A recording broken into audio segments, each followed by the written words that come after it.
যেনেকে দ্ৰোণাচাৰ্য অৰ্জুনক কৈছিল চকুটো চাই থাকিব লাগে মই চকুটো চাই আছো বৰ্তমান জুবিন গাৰ্গৰ ন্যায় তাৰ পৰৱৰ্তী গৌৰৱ গগৈৰ লগত যেটো কৰিব লাগে কৰিবলৈ পদুম ফুলেওতো যদি অখিল গগৈয়ে খুল্লাম খুল্লা ৰাজনীতি কৰিব পাৰে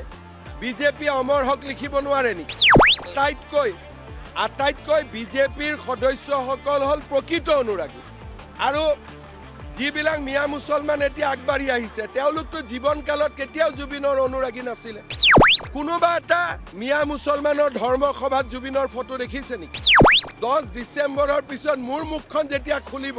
তেতিয়া বেলেগৰ মিয়া মুছলমানৰ লগত মোৰ যুদ্ধ চলি থাকিব ৰাজ্যত উচ্ছেদ অভিযান চলিবই মই যেতিয়ালৈকে মুখ্যমন্ত্ৰী থাকো মিয়া মুছলমানৰ লগত মোৰ যুদ্ধ চলি থাকিব কোনো ক্ষেত্ৰতে বুলে জুবিন গাৰ্গৰ মৃত্যু হল তাৰ কাৰণে মিয়াবিলাক ৰক্ষা পৰিলে এটো নহয় অৰ্জুন সব্যসাচী আছিল দুই হাতেদি খৰ মাৰিব জানিছিল আমি জুবিনকো ন্যায় দিম মিয়া মুছলমান যিসকল অনুপ্ৰৱেশকাৰী তেওঁলোককো কষ্ট দিয়ে থাকিম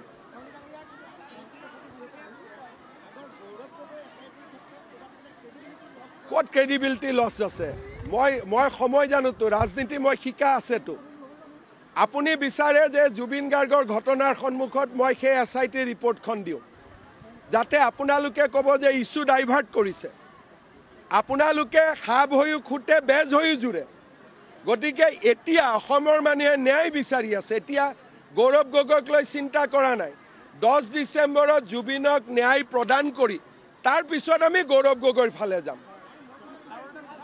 কতো হিমন্ত বিশ্ব শৰ্মাই ক্ৰেডিবিলিটি লছ কৰিবই নোৱাৰে কাৰণ মোৰ চৰাইৰ চকুটো চাইহে মই আগবাঢ়ো মই ওচৰ চুবুৰীয়া নাচাওঁ আৰু যেনেকে দ্ৰোণাচাৰ্য অৰ্জুনক কৈছিল চকুটো চাই থাকিব লাগে মই চকুটো চাই আছো বৰ্তমান জুবিন গাৰ্গৰ ন্যায় তাৰ পৰৱৰ্তী গৌৰৱ গগৈৰ লগত যেটো কৰিব লাগে কৰিবলৈ ভাল কথা অমৰ হক বুলি কোৱাটো কি বেয়া আছে পদুম ফুলেওতো যদি অখিল গগৈয়ে খুল্লাম খুল্লা ৰাজনীতি কৰিব পাৰে বিজেপি অমৰ হক লিখিব নোৱাৰে নেকি ৰাজনীতি কেনেকৈ হ'ব বিজেপিৰ সদস্যসকলেতো জুবিনৰ অনুৰাগী আটাইতকৈ বিজেপিৰ সদস্যসকল হল প্ৰকৃত অনুৰাগী আৰু যিবিলাক মিয়া মুছলমান এতিয়া আগবাঢ়ি আহিছে তেওঁলোকতো জীৱনকালত কেতিয়াও জুবিনৰ অনুৰাগী নাছিলে এইবিলাকতো ডুপ্লিকেট অনুৰাগী